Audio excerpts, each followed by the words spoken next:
परिवर्तन आया, शायद उसी का परिणाम था कि 47 से 325 सीट पर भारतीय जनता पार्टी पहुंची। आदरणीय सुनील बंसल जी,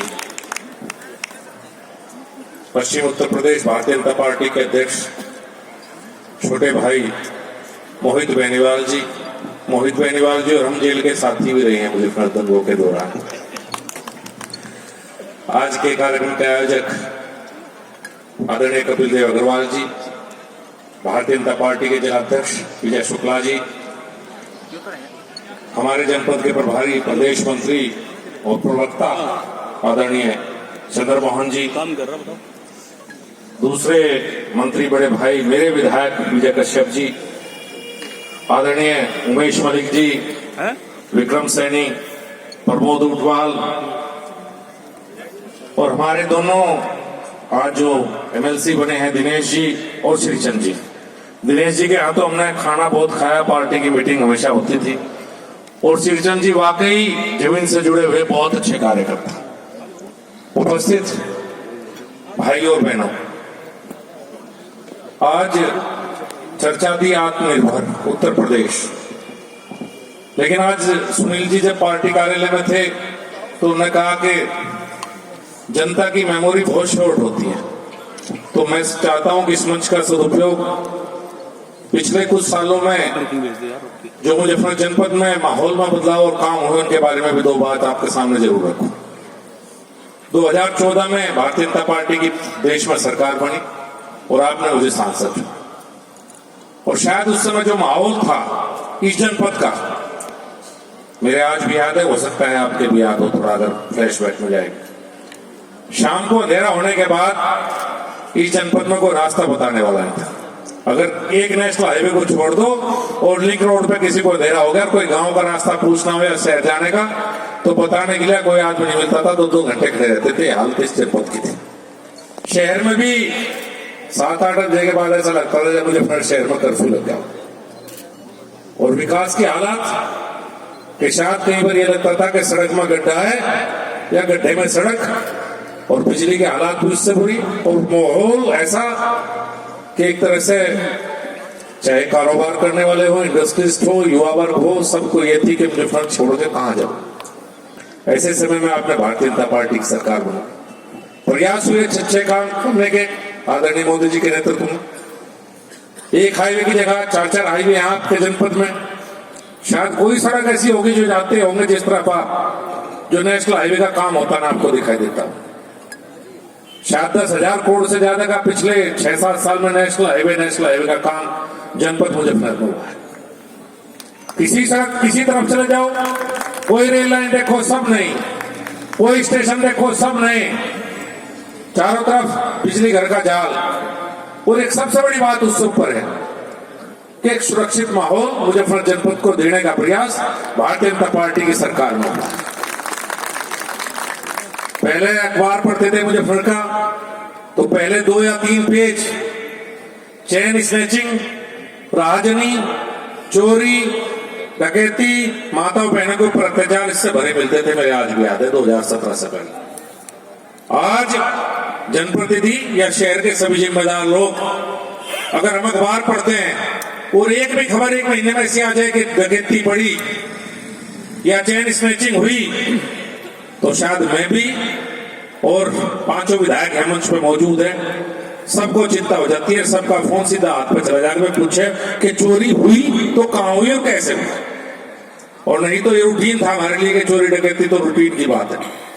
अब तो शाम को भाई साहब जब यहाँ से जाएंगे तो गांव से कुछ लोग आएंगे, 11 बजे 12 बजे आएंगे मोटरसाइकिल पे। मैंने कहा रात को तुम खाली बहो और चोरी डकैती राजनीति तो ही नहीं सोचा, रात को मिलेंगे मंत्री जी फ्री होंगे। बिल्कुल ये हालात इस जनपद की।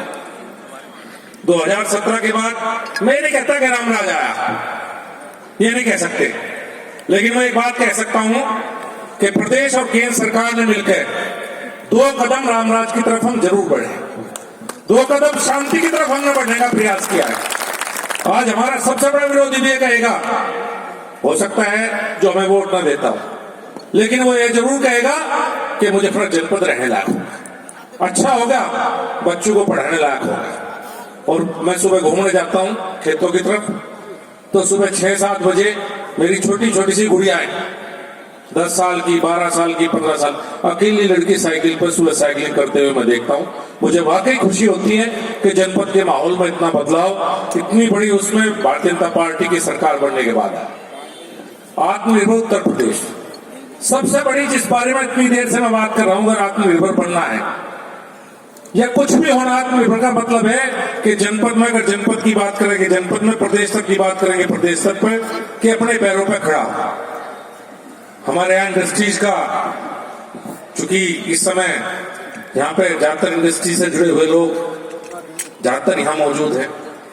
मैं ये नहीं कहता कि हमने सब कुछ ठीक कर दिया, अभी कुछ समस्याएं, कुछ विभागों की समस्याएं, कुछ वैसी समस्याएं, लेकिन पर जरूर है कि आज शायद ये भरोसा आपको जरूर होगा कि अगर कोई बात है तो हम अपने विधायक को कह सकते हैं, अपने सांसद को कह सकते हैं। मुझे इतना जरूर है कि आपको इतना हमारे इस पर जरूर भरोसा होगा कि अगर हम उन्हें बताएंगे तो कहीं ना कहीं सुख दुख में हमारे साथ खड़े होंगे। अगर कुछ गलत करने का कोई प्रयास करेगा तो उसे रोकने का काम करेंगे। आत्मनिर्भर जब शब्द आया, आदरणीय मोदी जी ने कहा, तो बहुतों को लगा कैसी बात करें। अगर आत्मनिर्भर साकार होते हुए देखना चाहते हैं तो इस देश में जब कोरोना आया एक लैब थी, अब शायद 2,500 है। पहले इतनी लंबी लंबी लाइन लगती थी, आज देश में 10 से 12 लाख सैंपल कोरोना के रोज हो सकते हैं। मास्क जो हम लगाते हैं देश में कहीं दिखाई नहीं देता था, और पीपीई किट 100% इंपोर्ट होती थी। आज हालत यह है कि हम एक्सपोर्ट कर रहे हैं। वैक्सीन का यह हाल है कि इस देश में शायद इनोवेशन के नाम पे हमने नकल की कभी कुछ नहीं किया। कल्पना भी नहीं कर सकता था कोई भी हिंदुस्तानी कोरोना से पहले कि हिंदुस्तान ऐसा देश होगा जो खुद की कोरोना वैक्सीन बनाएगा, किसी ने कल्पना नहीं की थी। आज हम बना नहीं रहे, 25 देशों को दे दी। ये है आत्मनिर्भर भारत, जहां सब काम हम कर सके। एक बदलाव है, इस बदलाव को हमें और आगे लेके जाना है। कुछ अच्छे काम हुए हैं, कुछ और काम हुए हैं, कहीं ना कहीं कुछ डिस्टर्बेंस रहती है। जब सिस्टम इतना सड़ गल चुका था, एक तरह से कह सकते हैं कि जब सिस्टम हमें मिला तो उसको कैंसर हो चुका था। तो अभी तो कीमोथेरेपी चल रही है, थोड़ा स्वास्थ्य लाभ करेगा कीमोथेरेपी के बाद, सिस्टम फिर खड़ा होकर दौड़ना शुरू करेगा। यही वो जनपद था कि जहां उत्पात मचाया जाता था, छोटी छोटी बात पर लोग इकट्ठे होते थे। थाने का घेराव और शहर को बंधक बनाना, ये तो आम प्रवृत्ति थी जनपद में। इसका प्रयास बाद में भी हुआ, ज्यादा दिन नहीं हुए, सीए में हम लोग यही थे। एक ऐसा प्रयास हुआ कि इस पूरे शहर को जलाना चाहते थे कुछ लोग, लेकिन आपके आशीर्वाद से इतना हौसला, इतनी ताकत, इतनी हिम्मत आप सबने दी है कि किसी की इतनी हिम्मत नहीं, किसी की औकात नहीं कि मेरे शहर को, हमारे अपने शहर को कोई एक माचिस की तिल्ली भी दिखा सके। ऐसा काम हमने से रोकने का काम हमने किया। आप सबका प्यार, आप सबका आशीर्वाद ऐसे ही बना रहे। भारतीय जनता पार्टी को समय लगेगा सिस्टम को ठीक होने में, सब सिस्टम ठीक होंगे। हमारे प्रधानमंत्री और हमारे मुख्यमंत्री, सबसे बड़ी बात यह है कि दोनों योग्य और ईमानदार, और जब योग्य और ईमानदार शासक होता है तो व्यवस्था को ठीक होना ही होता है। ठीक होने में निश्चित रूप से थोड़ा बहुत समय लगेगा। बहुत बहुत धन्यवाद, बहुत बहुत धन्यवाद।